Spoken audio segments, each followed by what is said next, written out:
If you've been trying different hair oils but they are not working or they seem to not work for you, save this video because it's going to be the best hair oil you can ever try on your hair.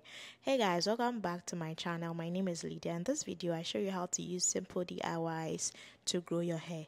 In today's video we are making a very potent hair growth oil, herbal hair oil that you can use to grow your hair. You can use as your pre-poo. You can also use as your hot oil treatment. As you may already know, if you want to make your hair oil, you have to make sure first of all your herbs are ready and then you follow up with the oil of your choice. So in this video I'm using 4 different types or 4 different kinds of herbs. Let's start off with the benefits of hibiscus for the hair. Hibiscus can be very beneficial when you apply it in a form of oil or even a mask. I've shown videos on this channel on how you can use hibiscus mask to grow your hair. Hibiscus contains so many essential nutrients and vitamins that strengthen the hair follicles. Yes, so hibiscus is one ingredient that you'd always want to be present in your hair growth oil. Our next ingredient is oregano. I mentioned in my previous video that oregano is very underrated. Like the benefit this herb has is so underrated. It has so many benefits for the hair. An excellent choice for hair care. You can use it as your hair tea. You can also use it as your hair mask. You can also use it as your hair oil. Oregano oil is rich in vitamin C. Oregano is rich in vitamin C, which is essential for producing collagen in our body, which is something that enhances hair growth. It also contains several vitamins like vitamin B6, vitamin C, and helps maintain healthy scalp. If you want to grow your hair, oregano is an underrated, very good herb that you can introduce into your hair care regimen. Our third ingredient is moringa powder. Guys, moringa is one of the most popular ingredients you can find around.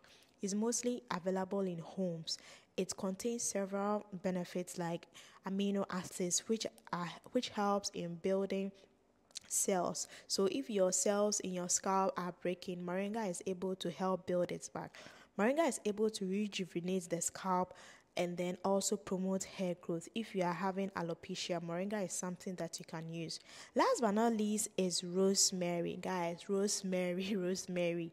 Like for rosemary, it is backed by science, so you cannot tell me that you will not use rosemary on your hair. Rosemary is very good for the hair, not even because it's backed by science. There are several Ayurvedic ingredients that don't have any scientific backings, but they are very potent for the hair.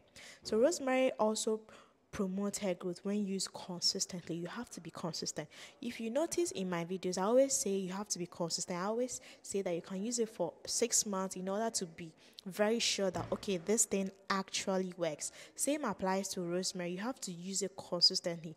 Even according to the research that was comparing rosemary to minoxidil, it was shown that rosemary also works very well, but you have to be very consistent.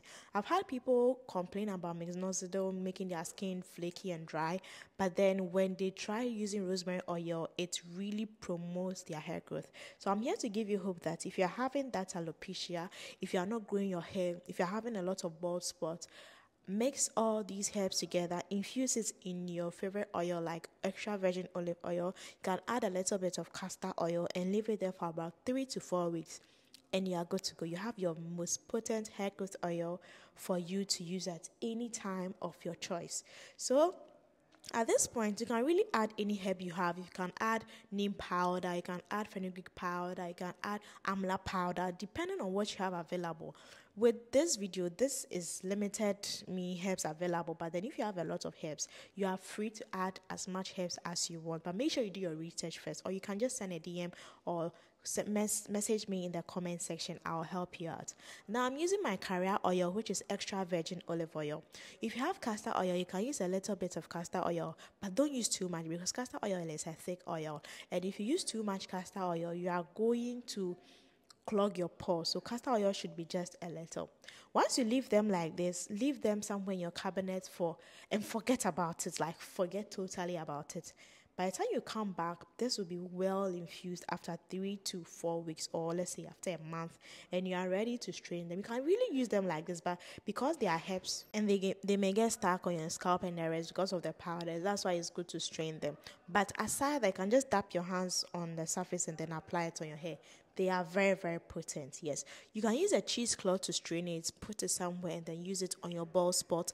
Do well to massage it every day. If you are targeting a problem area, do well to massage it every blessed day, like every blessed day, in order to revive dormant follicles, because massaging the scalp really promotes blood circulation, and blood circulation is what promotes hair growth. Yes, guys, when you are done straining it, you transfer it into your water. Like if you have applicator bottle, depends on what you're using it for. In this video I was using it as hot oil treatment, so I transferred it into this applicator bottle. But if I wasn't using it as hot oil treatment, if I was using it as my normal scalp oil, I'll transfer it into a cuter, more beautiful bottle than this. So yes, this is how you can make your most potent herbal hair oil that you can use throughout the year. You don't need to go and spend so much money to buy one. That is if you don't have the time, if you don't have the herbs available, then you can decide to buy. But aside that, you can make this on your own. I'm just trying to tell you that this is not as difficult as you think. My name is Lydia once again. Let me know if you have any questions. Please, if you are new to the channel, do well to subscribe, because you'll be getting so many content on DIYs you can use to promote your hair. Till next time, bye.